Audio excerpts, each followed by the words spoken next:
Magnus Magnusson is one of just 3 men to win the World's Strongest Man in his debut performance. He then went on to become one of the biggest stars in the sport, with a career spanning 3 decades. This is the story of Magnus Magnusson.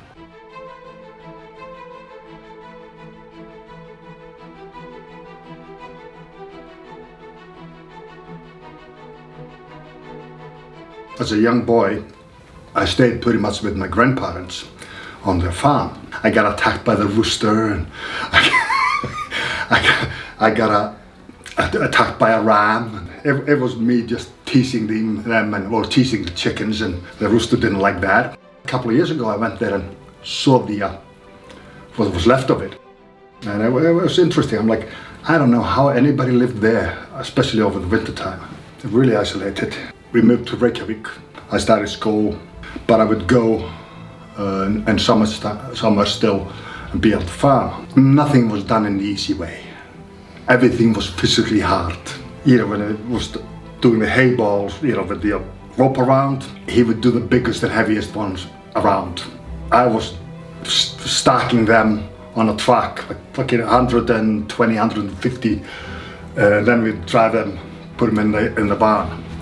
So I was used to hard work. I actually was a fisherman for a couple of months. Didn't like that, but you had to try everything, and there I started to learn to be a mechanic welder. Then there comes a new chief of police, and that was one of Iceland's first weightlifters and powerlifters. And he gets the sports council there to order some weightlifting equipment. And me and a couple of my friends, we started training. I had met John Paul Sigmarsson, and I had met these guys, and I started training with them. And for some reason, training, my body coped well with training.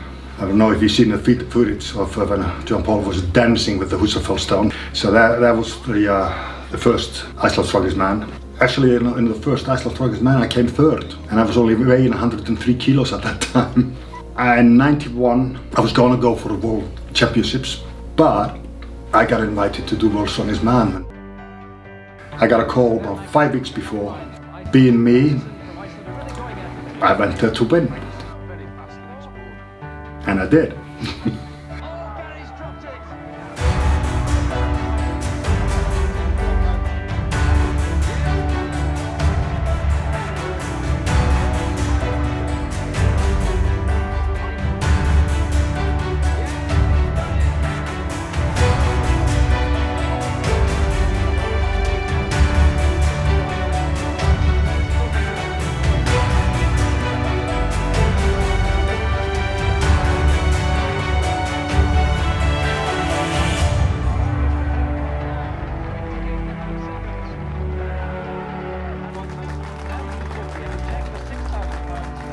That guy's a Superman or something, man. I don't know what the Icelanders be eating, but I need to go over there and try some of it, you know what I'm saying? Strongman was fun, more fun, got me traveling places.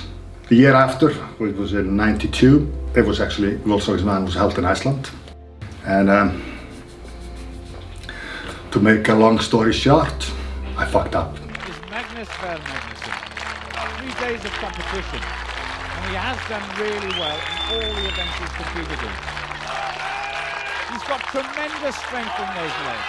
That's going to help him. He's having difficulty seeing exactly where he's going. The crowd is shouting for Magnusson to carry on. He's losing it. The Husafell stone is gone. I never watched the show. I still don't want to watch it. The year after that, John Paul passed away. That January. My head wasn't in the game. 17.87, fantastic. Still coming second. Wait a minute. If I would have prepared well enough and my head would have been in the game, I could have actually stood a good chance here. I could have actually pulled this off. After that first win, there was a lot of people going around saying like, this one wasn't there or this one wasn't there, it was just lucky. But I wanted to prove a point that it wasn't just lucky. So I got 3 in a row. This one is for the title. 29 seconds. Herbal, Kiri and the rest are beaten. Oh yes. Hanging on. Taylor in pursuit. Joe Onasai is struggling. It's a good time. Nowhere near Marco, but he beats Badenhorst. Oh yes, the points are shared. He's fantastic. Well done, Magnus. Oh, it's perfect. His supporters are going to go crazy. But Magnusson is the champion. There's no doubt about that. Champion for the third time in his life. On fourth down. Magnus, 2 big swings. And heave-ho. Oh yes! The first man to clear like a babe in arms. He's still going well. It's a very fast start by all of them. Magnus, you've got to get in a solid position to start, and he's done it. An exhausted champion congratulated by Kiri.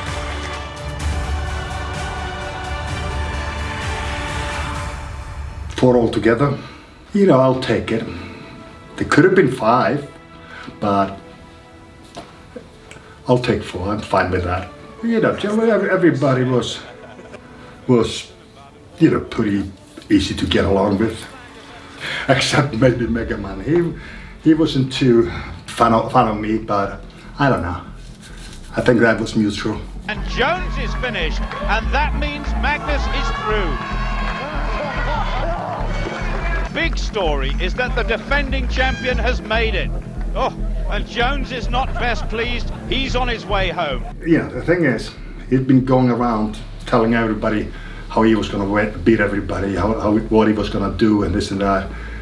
You know, talking about doing something or actually doing it is a totally different thing. A competition to me is like playing chess. I would always I would analyze each event. If I knew I was up against possibly the best deadlifter in the world or whatever, I would aim for second place. But I would try to push him to see if he might fail. I would always aim for a certain spot. Anything above that was a bonus. You don't have to win all the battles to win the war. In '97, sadly enough, and I didn't really mention that much, I came in with an injury. It was on my last training session, a light training session. Magnus, this competition seems to be getting tougher every year. Is that the way you see it? Yeah, tell me about it. And I'm not getting any younger every year. There's still a little bit more to do. The last couple of meters agonizingly slow. I think he's lost the early advantage. The Samoan really pumping those arms, but there should be a better event for Magnus. He needs a good one. And Magnus in pain. There's a big question mark now over his fitness. They're designed to test the will to win too, and Magnus putting everything into this trial of strength. It wasn't my day, at least. But now. Yeah, I didn't make the final, and I didn't come back to World Strongest Man for years, until I brought Thor along for the first time. I still kept on doing shows. I was doing shows in Iceland. I did some other things and, you know, advertising and whatnot, but I even qualified for Worlds, you know, like, but I let the guy that got second go. I didn't feel good enough. I didn't feel confident enough. I didn't feel that I could possibly win. So I didn't want to go just to play a part. I did hear another thing shortly after that. I had a blood clot in my heart, so I had to undergo angioplasty. Yeah, I still kept on training, still kept on competing, and wasn't severe, hasn't bothered me since. You don't push your body as far as you would have been before. I had fun doing what I was doing.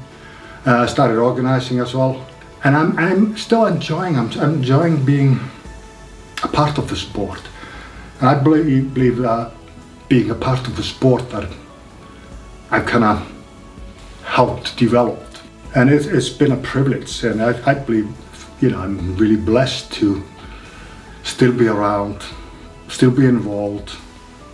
You know, even though I'm in a role that a lot of times that's not really popular, it's a thankless job, but I still try to do the best I can. Am I always perfect? No, but most of the time.